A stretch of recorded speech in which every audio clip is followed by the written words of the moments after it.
Beyk Allah'ın Türkmen toprağındaki vekilidir.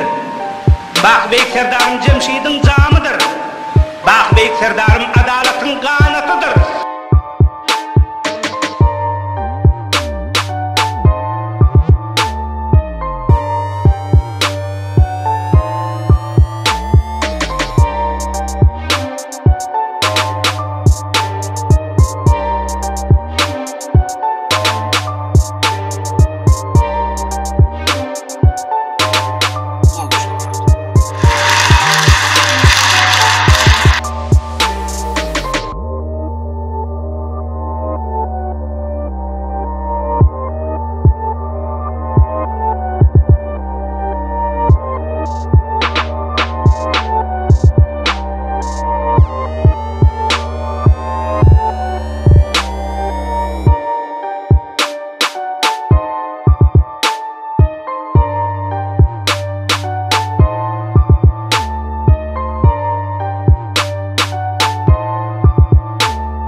Hormatly Misir kabinetinin ağaları, bir şununla Misir kabinetinin meclisi geçirip tutuyor. Minnettar size ve mehriban halkıma berk can sağlığı, maşgala badan.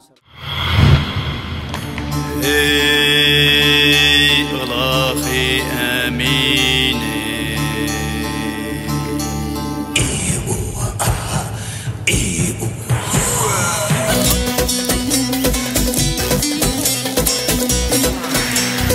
adan yodu atlanalım, atlanalım.